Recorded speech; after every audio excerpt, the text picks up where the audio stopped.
In 1987, author Dan Greenberg released the novel The Nanny. The book was about a British nanny who in reality is a ghoul that feeds on children. Greenberg previously had some of his novels adapted to film, like Private Lessons in Private School, so shortly after The Nanny was published, the movie rights were picked up by Universal.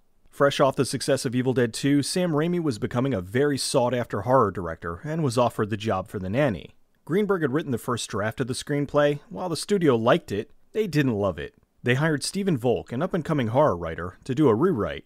Not wanting to retread what Greenberg did in his screenplay, Volk decided to go right to the source, the original novel, and base his screenplay off of that. The studio was much happier with his version. Volk worked with Raimi on the script, and they both decided it should have a more tongue-in-cheek quality to it. He then rewrote the script to make it more of a horror comedy. Shortly after that, Volk got a call from producer Joe Wazan. Seems Raimi had signed on for 2 movies with Universal, The Nanny and Darkman. The studio gave him an ultimatum to pick one, and Raimi picked Darkman. Now that the film was without a director, they started looking for a new one. Wazan suggested William Friedkin because he used to be his agent back when he was starting in the industry.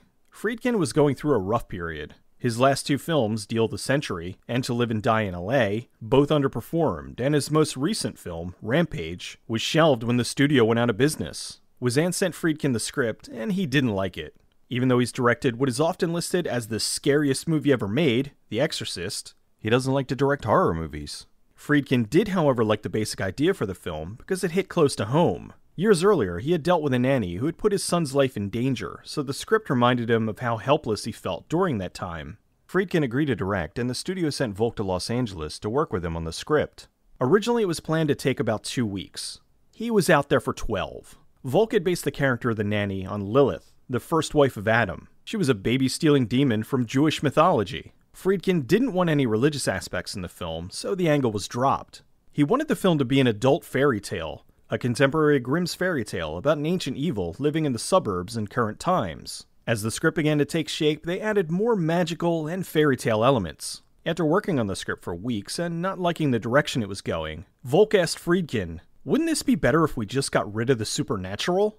Friedkin wholeheartedly agreed. He spoke to Wazan, who said absolutely not. Universal paid for a supernatural horror film from the director of The Exorcist, and that was what they were going to get. While they had the foundation for the story, they were missing one thing. Why was the nanny doing this? Volk remembered a ghost story from M.R. James called The Ash Tree. The story was about a witch that was condemned to death and a cursed tree. Friedkin said, "That's it! It's all about the tree!" He proceeded to rewrite the script so that Camilla, the nanny, was a druid who sacrificed children to a living tree. Volk had another go at the script and presented it to Wazan, who loved it. He then gave it to Friedkin, who thought it was a pile of shit. There was a rumor that after that, Volk had a nervous breakdown and quit. Whatever the cause, he did leave the production after that, and Friedkin went on to write the final draft. He didn't like the title The Nanny, so he changed it to The Guardian. The final script is about a couple who hire a nanny to help them care for their newborn son, only to discover she's a druid who's fed countless children to the living tree. It was now 1989. Friedkin preferred working with actors he felt were right for the role, and didn't like to rely on star power. So when he cast the film, he cast instinctively. He worked with Dwyer Brown on To Live and Die in LA, and wanted him for the role of Phil. Brown had just finished working on Field of Dreams, and was skeptical about doing a horror film, since he didn't like them. He also didn't care for the script. His friends talked him into it because working with the director of The Exorcist on his first horror film in 17 years would be huge. He hired Carrie Lowell to play Kate. She was a model-turned-actress and a relative newcomer in the industry. She had just finished playing a Bond girl in License to Kill. For Camilla, the nanny, he hired Jenny Seagrove. The role almost went to Uma Thurman, but she dropped out. Seagrove almost did as well because she was afraid of horror movies. She accepted for the same reason as Brown. She didn't want to turn down a film from the Oscar-winning director of The Exorcist. Although his Oscar was for The French Connection, not The Exorcist. In a small roles, the always outstanding Miguel Ferrer. Like a lot of movies with children, they hired 2 sets of twin brothers to play the baby Jake. The score was by Jack Hughes, formerly of Wang Chung. The band had just broken up, and Hughes was looking to do something as far removed from pop music as possible. He worked with Friedkin and made a score that took inspiration from Hitchcock's Psycho. Before filming began, Seagrove contacted the studio and suggested the film would be better if it was done without the supernatural aspects. They disagreed, saying that the target audience would be families with newborn kids, and such a thing would be way too frightening for them. It would be better to keep the fantastical elements That way it'd be easier for them to separate it from reality. Filming began in the summer of 1989. The film was shot in and around Valencia and Santa Clarita, California. The exteriors were from a real house, but the interiors were sets at Universal Studios. While writing the film in LA, they had numerous earthquakes, so they incorporated that into the movie.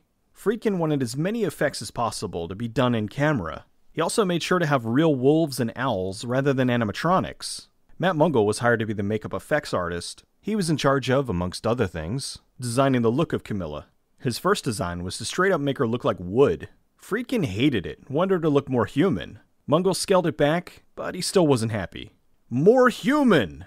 Finally, they ended up with a mix of glued-on prosthetic bark and makeup. The makeup took 5 hours to apply. Seagrove thought the look was funny and walked around the set calling herself Barkpuss. I called myself Barkpuss, and I created a voice. I don't think I can do it now. It's a sort of mixture of E.T. on acid, sort of, I am Barkpuss. And I'd go round in my really revolting bark costume, creeping up on people and going, Barkpuss.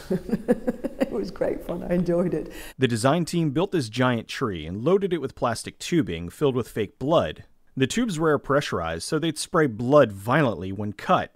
When Camilla was floating at the end, they did this by strapping her to a harness and lifting her through the air with wires. This was back in the day when there was no such thing as wire removal, so they hid the wires by not lighting them. The shoot was long and stressful. Friedkin was never happy with the script and kept rewriting it as they were shooting.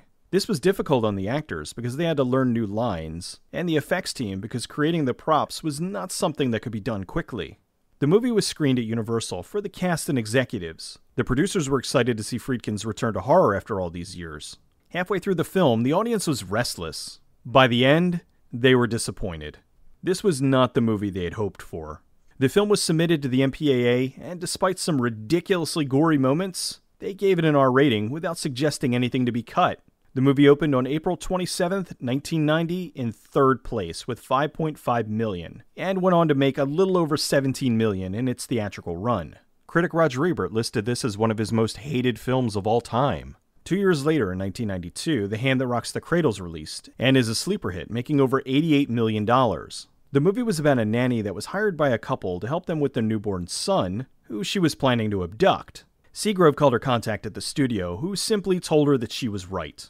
Friedkin continued directing, and 16 years later had another return to horror with the film Bug, although he calls it a dramatic thriller. Some of the cast and crew have come out saying they weren't feeling the movie as it was being made, so they weren't surprised that the end result was underwhelming. Seagrove said in retrospect, the film was good fun, but would have been better without the supernatural elements. Friedkin said that because of what happened to his son years ago, this was the most personal film he had ever made. Although years later when he wrote The Friedkin Connection, a memoir about his career in cinema, this film, along with Deal of the Century, were mysteriously missing. The Guardian isn't the return to horror greatness that a lot of people, including the producers, had hoped. It's still a well-directed, unusual film with some great gore and some scary moments. Unfortunately, it's also full of camp, which may or may not have been intentional. With all the rewrites, I doubt even the director is sure at this point. With things like the tree sex, I could have sworn this was a leftover part from when Raimi was at the helm. Speaking of which, while I'm glad Raimi did Darkman, because Darkman is awesome, it's kind of sad that he didn't do this one. His style just seems like a better fit for something this outlandish. The idea of a horror film about paganism and druids does bring to mind classics like the original Wicker Man. One has to wonder if the studio had let them switch and remove the supernatural elements, if the movie would have fared better. The folks involved certainly thought so. The movie's since found its audience, and like Jenny Seagrove said, it's all good fun. Unfortunately, audiences were expecting to be terrified, and instead they got Barkpuss.